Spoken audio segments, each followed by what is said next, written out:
everyone, welcome back to Modern Life for the 70s Mind. If you've been to my channel before, thank you very much for coming back. I really appreciate it. And if you're new to my channel, check us out. And if you like what you're saying, please give me the thumbs up button. And if you'd also subscribe to my channel, that would be great. If you are here by chance for the Cabinet of Curiosities, at the end of this video, I will have a link for you to go see my most current video for that.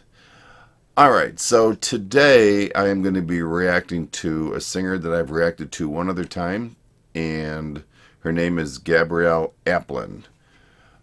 I recently did a reaction to a song of hers. I think the name of the song was My Mistake. That song stuck with me for some reason. It's been playing in my head for a while. After I did the reaction, I had a good number of requests saying, I reacted to the wrong song. You should have reacted to The Power of Love. I don't know. I'm new to the artist, so that's fine. So I searched it, and I bookmarked it, and I kind of forgot about it. But over time, that song, My Mistake, kept playing through my head. And finally, I'm like, you know what? I think I'm going to go ahead and give that song a shot and see if I can get My Mistake out of my head and maybe have The Power of Love in my head for a while.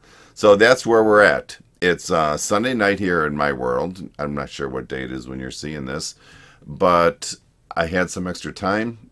I'm kind of chilled, and the last song I did of Gabrielle was pretty slow, so I'm looking forward to another song of hers. I honestly don't know if it's slow or fast, but if it's a love song, I doubt it's really fast. So let's get set up here, and I will be right back, and we'll dive into the video. Thanks, guys. All right, we're back. Okay, so like I said, we're going to be listening to Gabrielle Aplin singing The Power of Love. I'm looking forward to hearing more from her, and I'm hoping that this will be a song to replace the song currently running through my mind of hers. So what we're going to do, we'll get about halfway through the song. We'll talk about it just a little bit, and then we'll finish it off and talk about it some more. So here we go. Here's Gabrielle Aplin singing The Power of Love.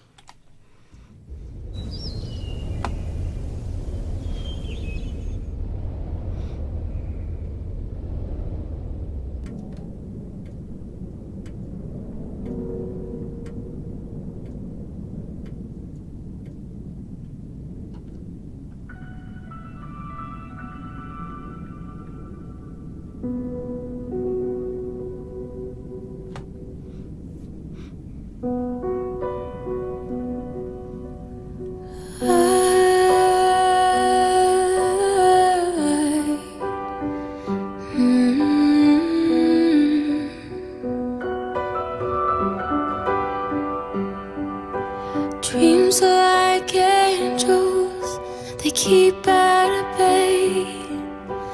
Love is the light scaring darkness away. I am so in love with you. Make love your goal. The power of love, a force from above, cleaning my soul. Flame and burn desire, love with tongues of fire, purge the soul, make love your goal.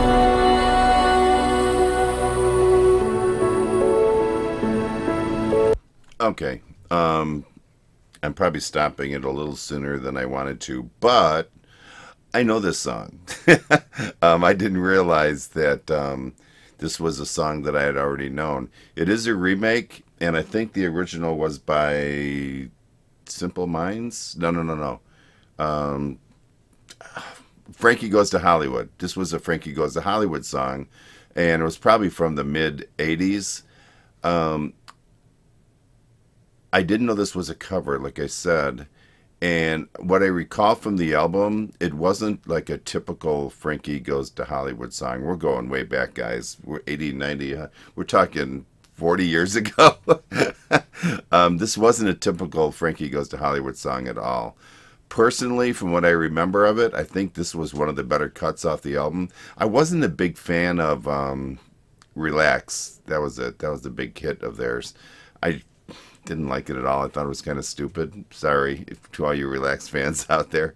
I imagine it was fun if you're in a club and you were trying to dance to it, but it just wasn't a big cut of mine. But I do remember this song.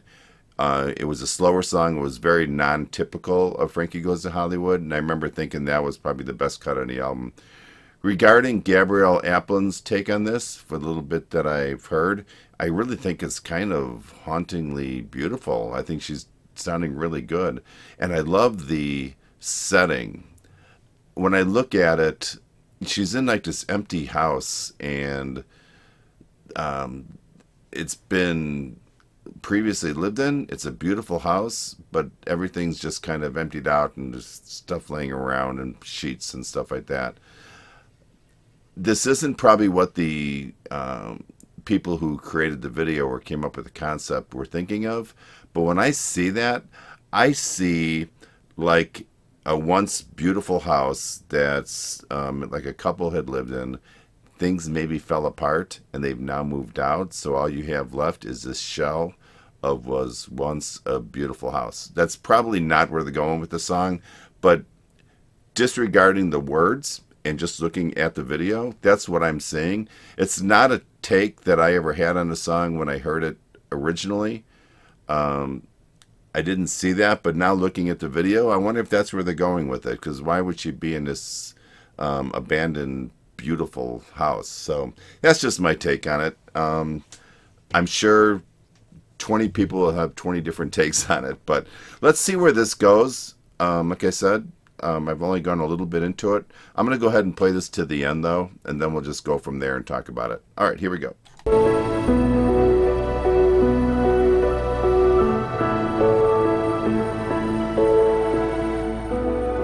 I'll protect you from the hooded claw, keep the vampires from your door.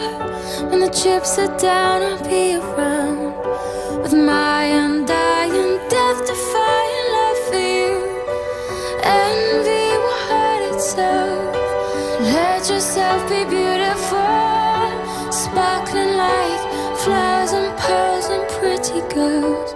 Love is like an energy, rushing inside of me.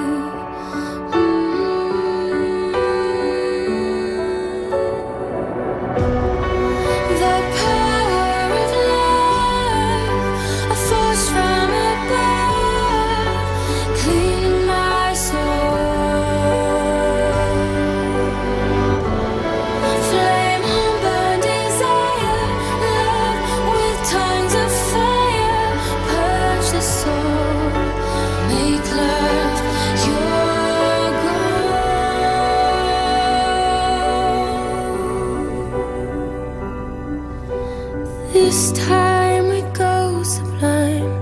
Love is entwined, define. Love is danger, love is pleasure. Love is pure, the only treasure. I'm so in love with you. Make love your goal. The power of love, a force from above, clean my soul. The power of love, a force from above, a skyscraping dawn.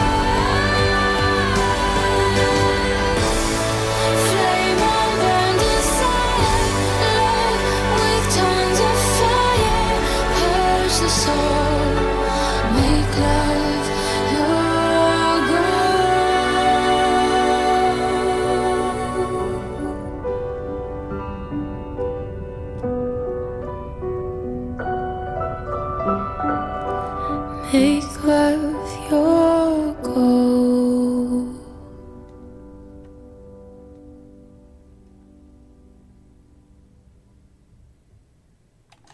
All right.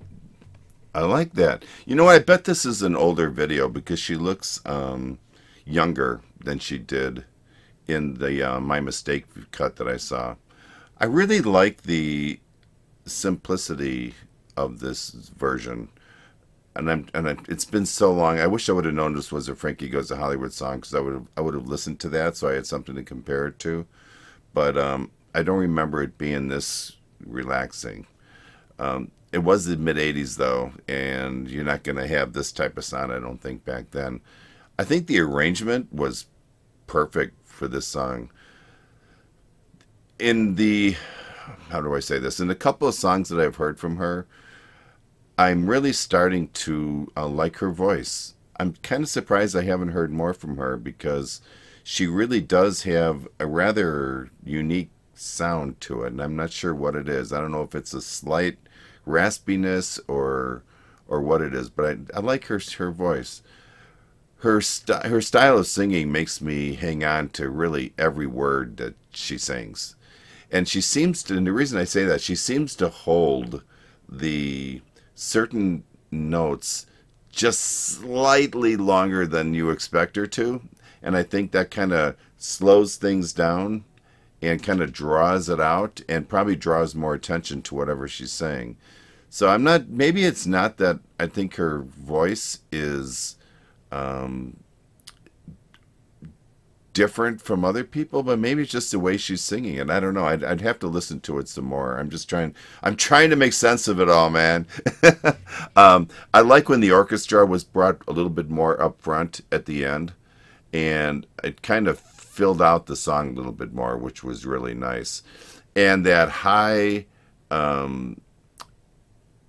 note, that high-pitched note that she hit at the end, I think was very controlled, and it was impactful. It wasn't embellished in any way. Usually when a song hits the high note at the end, some artists have a tendency to really just kind of overplay their card, if you will, but I don't think she did at all. I thought she hit it just right. She didn't drown out the music that was playing in the background because it was kind of the high point of the song. So I thought she did it just right. All in all, just a really nice song, and I'm really happy that I was able to hear it. So let me do this, people. Let me get my headphones off, and I will clean up my screen, and I will be back for my final thoughts. Thanks a lot. All right, gang, I am back. I hope you enjoyed that. That was actually kind of nice. It was really a beautiful song, and Gabrielle Aplin seems to have that kind of voice that's just emotion packed. You can see it in her face, even in the way she moves her mouth. You can see that she's really feeling it. There were a couple close-up shots in that video where you could really just almost be part of what she was singing, which was kind of cool. So it's really not only what she's singing that's impactful, you also kind of feel what she's feeling, and that really adds, in my mind, to the complexity of the song and how it's going to impact you personally. There were two phrases in that song that I think really stuck out a lot. One was "The Power of Love." Obviously, that's the title of the song. And the other is make love your goal. I think those two phrases are on their own are going to really be open to a lot of interpretation. I think people might take it kind of like I thought, like maybe this is like an afterthought of something that's already happened, and now you're seeing it, that, you know, the power of love is so important. Or maybe that people are more like me, I'm glass half empty. Maybe people are glasses half full, and they're looking at it as more of a positive and looking back on good things. So however you interpret the song, either way, it's just a really nice song, and I'm really glad she covered this. I've never heard anybody cover it before. The first time I heard Gabrielle Aplin, it was a live cut, and it was just her and her piano. And if you have a chance, check out that video. It's called My Mistake, and it was a live version of her and her piano. Since then, I've looked, and I think she's got one with her guitar. I didn't like it as much. I thought the piano version was really nice, so make sure you check that one out. And this one was more of just a studio version with a video that accompanied it. In comparing the two, I think I like the live singing a little bit more, but that's just me. If you've listened to my videos, you know that I'm always saying how much I like live cuts. it just live cuts bring me closer to the artist, and I think for me that's more important.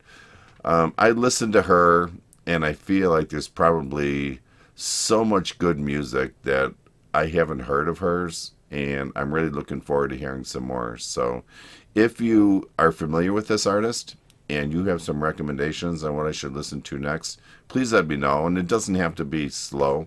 I've landed on 2 slow songs. I don't believe she does all slow songs, but I could be wrong. Maybe this is just her style and her comfort zone. Who knows? But anyways, listen, guys.